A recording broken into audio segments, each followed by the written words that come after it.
इमरिस के जो स्कूल था वहां की तनख्वाह बच्चों के खाने के लिए दिया और कोई स्कीम में 1 रुपया भी नहीं दिया।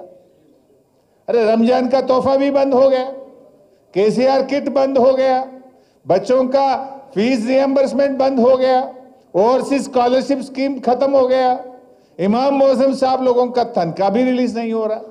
वो भी बीआरएस आवाज उठने से क्या हो गया, रमजान के महीना हो गया, कब देते सैलरी बोल के बीआरएस ने आवाज उठाए तो जब 4-4 महीने 5-5 महीने का रिलीज हो रहा था।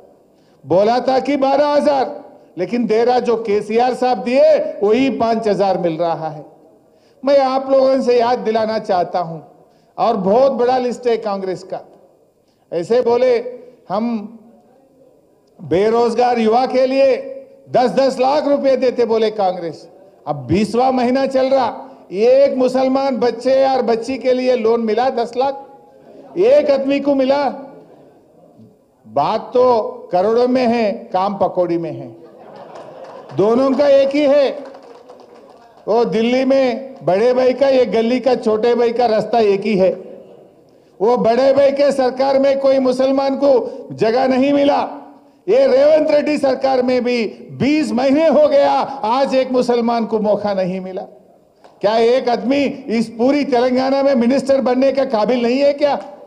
क्यों नहीं दिए आप लोग? बात तो बोलते सेक्युलर, आप सेकंड एक्सपेंशन भी करें। लोग बहुत उम्मीद से देख रहा था कि कम से कम इसमें तो भी देंगे, उसमें भी आप हाथ दे दिए, वहां भी नहीं दिए। केसीआर साहब के साथ एक ही मिनिस्टर स्वेरिंग सेरेमनी करे तो वो दूसरी मिनिस्टर है हमारे महमूद अली साहब, 2 में भी थे। आज 16 में एक आदमी नहीं मिल रहा था क्या तुम्हारे को? राम भाई नहीं थे, मैं ही नहीं था कैबिनेट में, लेकिन महमूद साहब साथ था केसीआर साहब के साथ। केसीआर साहब इतना सेक्युलर लीडर है। इसके पहले जब भी कोई माइनॉरिटी मिनिस्टर बने तो, मुसलमान बने तो उनको माइनॉरिटी वेलफेयर पोर्टफोलियो देते थे। केसीआर साहब क्या करा, मुसलमान को होम मिनिस्टर दिया, हिंदू को माइनॉरिटी वेलफेयर डिपार्टमेंट दिया। ऐसे सेक्युलर लीडर है केसीआर साहब ने। बात ये है, अब ये लोकल बॉडी इलेक्शन होने दो, जुबली हिल्स का होने दो, ये नहीं कि हमारा हुकूमत आएंगे हम कुर्सी में बैठेंगे, लेकिन बात यह है जो वादा टूटे सो आदमी को सबर सिखाना का जिम्मेदारी अपना होता है। 20 महीना बोले तो 1/3 हो गए, 60 में 20 हो गया, 1/3 खत्म हो गया।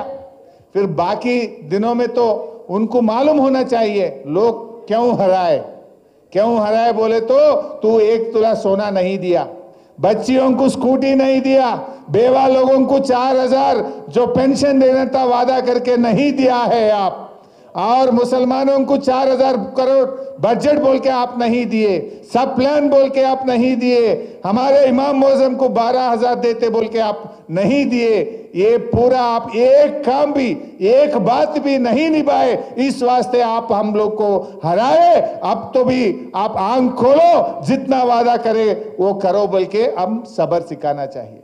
अगर से कोई मुसलमान वोट डाले क्या बोलता, अरे भाई मैं पूरा वादा तोड़ दिया, एक भी काम नहीं करा, फिर भी मेरे को वोट डाला बोलता ना उन्हें।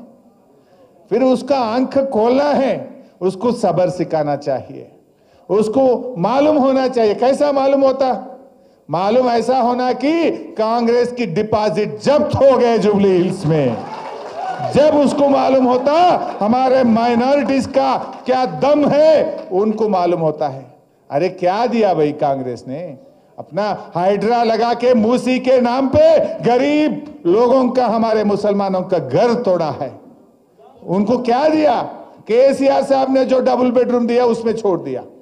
तो क्या दिया उसको? 2013 एक्ट में जो पैसे मिलना था वो नहीं दिए। आज हाइड्रा में सबसे ज्यादा परेशान कौन है? गरीब लोग हैं, मुसलमान लोग परेशान में हैं। रेवंत रेड्डी ने घर नहीं बनाया, लेकिन घर तो बहुत कुछ तोड़ा है। तोड़ना इसका काम है, बनाना इसका काम नहीं है।